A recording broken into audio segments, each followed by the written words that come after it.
सरफराज बुगटी इसके वालिद साहब वाले, ये उस वक्त बीएलए और बीएलएफ की सफों में खड़े थे। ये लोग क्यों नवाब अकबर बुगटी के मुखालिफ आज ताकतवर ओहदों में बैठे हैं?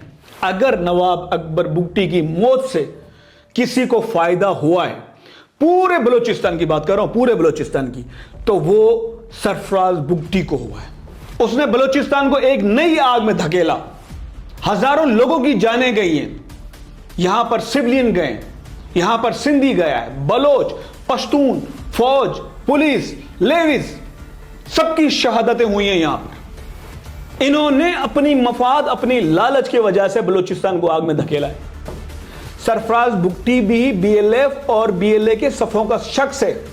एक रूममेट रहा है अनवर काकड़ इन लोगों के साथ। उसका माजी क्या था छोड़ो, मैं आज आपको बड़ी एक हकीकत की बात बता रहा हूं। आज एक बड़े सच से पर्दा उठा रहा हूं। आप सबसे पहले ये थंबनेल देखें, रॉ के एजेंट से लेकर हुब्बुल वतन पाकिस्तानी बनने तक का ड्रामा।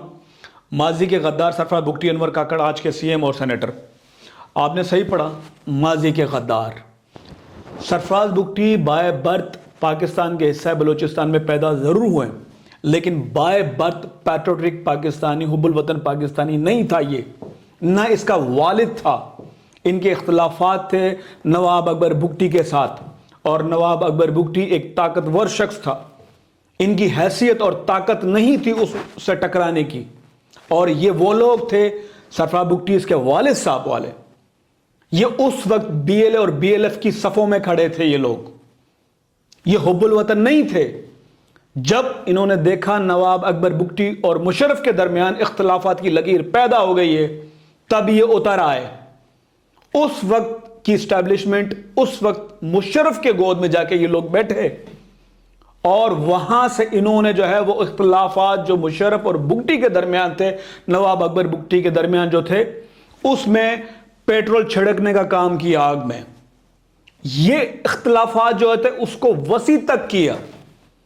और अगर आप ये देखें बलूचिस्तान में, पूरे बलूचिस्तान में, चाहे वह बुगटी कौम हो, चाहे मरी हो, चाहे जहरी हो, मेंगल हो, जितने भी कौम आप उठा के देख लें, अगर नवाब अकबर बुगटी की मौत से किसी को फायदा हुआ है, पूरे बलूचिस्तान की बात कर रहा हूं, पूरे बलूचिस्तान की, तो वो सरफराज बुगटी को हुआ है। इसके अलावा किसी को नहीं हुआ। क्यों हुआ? क्यों नवाब अकबर बुगटी के मुखालिफ आज ताकतवर ओहदों में बैठे हैं? क्यों उसे फायदा हुआ? यह हकायक, माजी और आज का हाल इस बात की गवाही देता है कि ये नवाब अकबर बुगटी की रियासत से इख्तलाफात पैदा करके उस सीढ़े से चढ़कर आए। आज अगर नवाब अकबर बुगटी जिंदा होते, उसके रियासत के साथ इख्तलाफात न होते, तो आज बलूचिस्तान भी नहीं जलता, आज बलूचिस्तान के ये हालात नहीं होते। कहना नहीं चाहिए, आज इसका वालिद जिंदा नहीं है, लेकिन वो बलूचिस्तान को आग में धकेल के गया है। उसने बलूचिस्तान को एक नई आग में धकेला।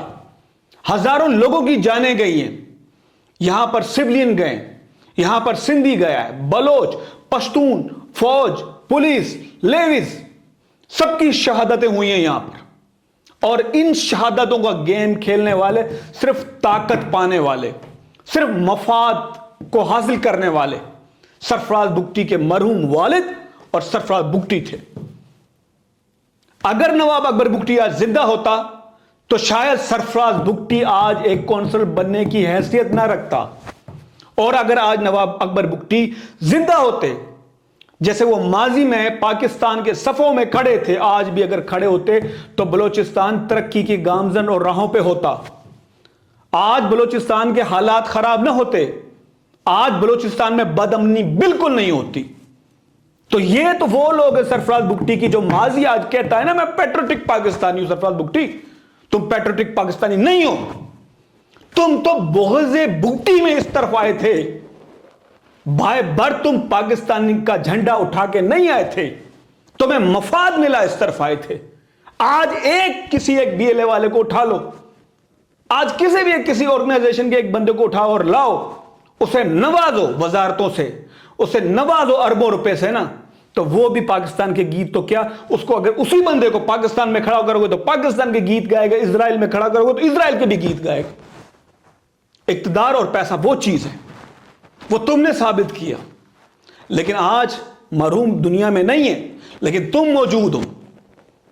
اس بلوچستان کی لوگوں کی شہادت کے، اس ریاست کی ساخت کو کمزور کرنے کے، اس ریاست کی ساخت کو بدنام کرنے کے قاتل، ذمہ دار، تباہ کن شخصیت تم ہو۔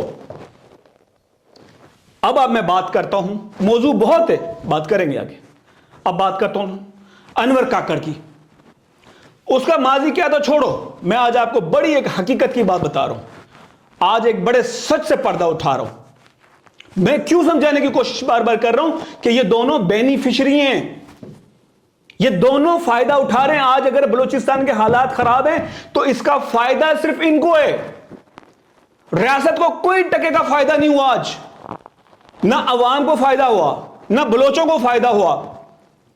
آج نواب اکبر بگٹی سے لے کر اب تک جتنے بھی لوگ گزرے، ریاست نقصان میں گئی ہے۔ ریاست کے لیے کیا بہتر ہوتا کہ نواب اکبر بگٹی زندہ ہو کے ریاست کے ساتھ کھڑے ہوتے، وہ بہتر تھا کہ وہ صفوں سے ہٹ کر، اور ان کی وفات کے بعد حالات خراب ہو، کون سا سوٹ کرتا تھا ریاست کو؟ بے شک ریاست کو وہی سوٹ کرتا تھا کہ نواب اکبر بگٹی شانہ بشانہ کھڑے ہوتے، لیکن یہ ہضم نہیں تھا قادر مسوری، اس کے والد اور سرفراز بگٹی کو۔ انہوں نے اپنی مفاد، اپنی لالچ کی وجہ سے بلوچستان کو آگ میں دھکیلا ہے۔ اب میں بات کر رہا تھا انور کاکڑ کی۔ آپ کو پتہ ہے بہت ساری چیزیں ہیں، لیکن میں آج آپ کو ایک ضروری بات بتا رہا ہوں، شاید دیکھیے گا اس بات کو، اور بہت ساری چیزیں ہیں میرے پاس بتانے کو اور کرنے کو بھی۔ سرفراز بگٹی کے بعد جو انور کاکڑ، جب میں کہتا ہوں یہ ایک ہی لائن کے، سرفراز بگٹی بھی بی ایل ایف اور بی ایل اے کے صفوں کا شخص ہے، اسی کا بندہ ہے، اسی صفوں میں سے اٹھ کر آیا ہے۔ اسی طرح انور کاکڑ بھی افغانستان کے پاسپورٹ پر، پاکستان نیشنل ہونے کے بعد، پاکستان کا شہری ہونے کے باوجود افغانستان کا جعلی پاسپورٹ بناتا ہے اور اس پہ جا کے یورپ میں اسائلم لیتا ہے۔ یہ ماضی ہے انور کاکڑ کا۔ انور کاکڑ میں آپ اٹھا کے دیکھیں، میرے پاس چیزیں موجود ہیں کہ اس نے کس پاسپورٹ پر اور کب ٹریول کیا۔ اور مزے کی بات آپ کو بتائیں، باہر بیٹھے ہوئے چند جو لوگ ہیں جنہیں یہ لوگ آ کے کہہ رہے ہوتے ہیں کہ بی ایل ایف کے اعلی کار ہیں، اب اس میں کوئی بھی ہو سکتا ہے، ضرورت پڑی تو میں اسپیسیفک نام لے لوں گا، ہو سکتا ہے اس میں وہ جو ہے برہمدہ ہو، اس میں ہو سکتا ہے جو ہے وہ ہربیار ہو، زامران ہو، اس میں ہو سکتا ہے کوئی اور ہو۔ ایک روم میٹ رہا ہے انور کاکڑ ان لوگوں کے ساتھ۔ انور کاکڑ وہاں پر جا کے ان کے ساتھ روم شیئر کرتا تھا، ان کے ساتھ رہتا تھا، اور وہاں جا کر اس نے اسائلم لیا کس پر؟ افغانستان پاسپورٹ پر۔ ان کے ساتھ رہنے والا شخص، بیٹھنے والا شخص آج آ کے دعویٰ کرتا میں پاکستانی ہوں۔ آج سرفراز بگٹی دعویٰ کرتا میں پاکستانی ہوں۔ کیوں؟ کیونکہ آج جو حالات ہیں، اگر یہ حالات نہ ہوتے تو بلوچستان میں آج امن ہوتا اور بلوچستان کی حکمرانی اصل وارث کرتے، نہ کہ انور کاکڑ جیسے لوگ، نہ کہ سرفراز جیسے لوگوں کی کبھی یہاں پر جگہ ہوتی۔ انور کاکڑ کی تو یہ حیثیت ہے، 2011 میں الیکشن لڑا، موصوف چند ہزار ووٹ لے کے ہار گیا تھا، 2008 میں۔ اس کے بعد اس کی ہمت نہیں ہوئی کہ میں دوبارہ الیکشن لڑوں۔ آج کیوں سرفراز بگٹی نے جب اپنی جو ہے وہ سیاست کی شروعات کی تھی، اس کے والد صاحب نے سرداری نظام کے خلاف کی تھی، آج انہیں وہی چیف کا پودا یاد آ گیا؟ کیا زیادتیاں ہوئی ہیں؟ بات کرتا ہے کہ میں نے بیکڑ کو جو ہے ضلع بنا دیا۔ او بھائی، رائٹ تھا سوئی کا، حق سوئی کا تھا۔ خیر، میرا آج موضوع یہ نہیں ہے، کرنے کو باتیں بہت ہیں اور آگے کریں گے۔ السلام علیکم ورحمۃ اللہ۔